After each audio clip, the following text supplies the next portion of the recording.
Përshëndetje, unë jam pedagog Fane Tarifa, bashkë do të zhvillojmë lëndën e biokimisë mjekësore. Tema sotme është proteinat. Proteinat janë substancat kryesore të organizmave të gjalla. Ato ka 7 funksione kryesore. Funksioni i parë i tyre është funksioni enzimatik. Të gjitha enzimat janë proteina. Funksioni i dytë është funksioni transferues. Proteinat kryen rolin kryesor në transferimin e oksigjenit, hekurit, bakrit dhe gjithë elementeve të tjera në organizmin e njeriut. Kështu për shembull, transferina kthen hekurin e çon në shpërndan në organizmin e gjallë. Celuloplazmina shpërndan bakrin. Hemoglobina oksigjenin. Mioglobina oksigjenin në muskujt skeletik dhe në ata të miokardit.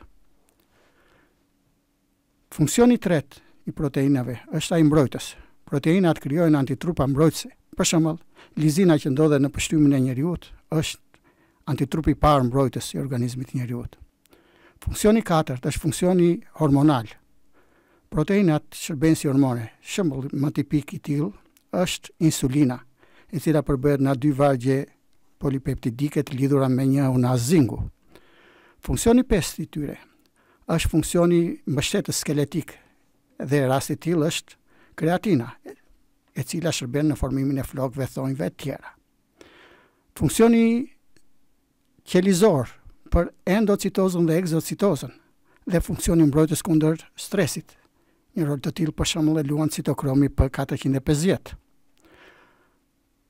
Proteinat në forma janë 2 llojesh: fibroze, të cilat janë të patretura në ujë, dhe globulare, të cilat treten në ujë. Ato përbëhen nga këto element themelor: karbon nga 45 deri në 50%, oksigjen nga 19 deri në 25%, azot nga 16 deri në 20%, hidrogen 4 deri në 8% dhe sufur 0 deri në 4%. Proteinat përbëhen nga struktura baza aminoacidike. Do të thotë që gjatë shpërbërjes së tyre dalin vetëm aminoacide. Sipas strukturës së tyre, proteinat ndahen në 2 grupe.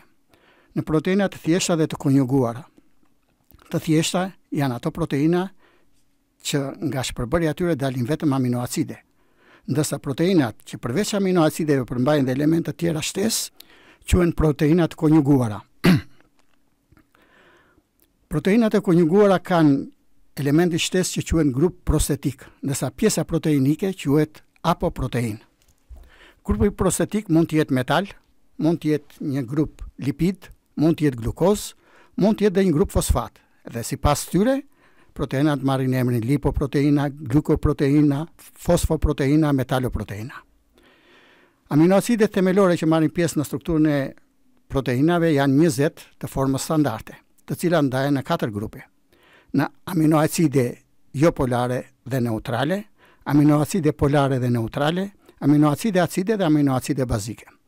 Në grupin e parë, aminoacidet jo polare dhe neutrale hyjnë 10 aminoacide, të cilët janë glicina, alanina, valina, leucina, izoleucina, fenilalanina, triptofani, metionina, cisteina dhe prolina. Në grupin e dytë hyjnë 5 aminoacide që janë serina, treonina, tirozina. Në grupin e tretë futen 2 që janë acidi asparatik dhe acidi glutaminik, dhe në grupin e katërt futen 3 aminoacide që janë lizina, arginina dhe histidina. Veçanësia e gjithë aminoacideve në raport me njëri tjetrin janë se ata kanë një karbon kiral me përjashtim të glicinës. Karboni kiral është karbon asimetrik, i cili krijon mundësinë e polarizimit të rreth pasqyrës dhe të krijimit të shëmbulltyrës, gjë që krijon izomer. Izomerët e shumë quhet enantomer, të shumtët.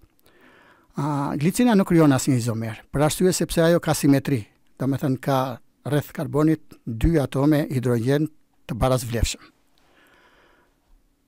Një aminoacid i veçantë është prolina, e cila nuk ka grupin aminik në H3, po ka grup në H, dhe si i tillë ajo quhet iminoacid dhe jo aminoacid. 2 aminoacidet të veçantë janë metionina dhe cisteina, që kanë sufur. metionina ka një sylfur në vargun radikal, ndërsa cisteina ka grupin hidrosulfid i cili krijon urën bisulfide dhe që jep qëndrueshmëri dhe rigiditet vargut proteinik. Aminoacidi veçantë që duhet përmendim është dhe triptofani, i cili merr pjesë në përbërjen e acidit nikotinik, niacinës. Ndërsa treonina dhe tirozina janë element të rëndësishëm sepse tirozina përdoret dhe shërben si element bazë në formimin e katekolaminave që nga dopamina deri tek adrenalina ose norepinefrina dhe epinefrina. Nësa treonina shërben për përpunimin dhe kalimin e shumë reaksioneve biokimike në rastin e sintezës së kolagenit.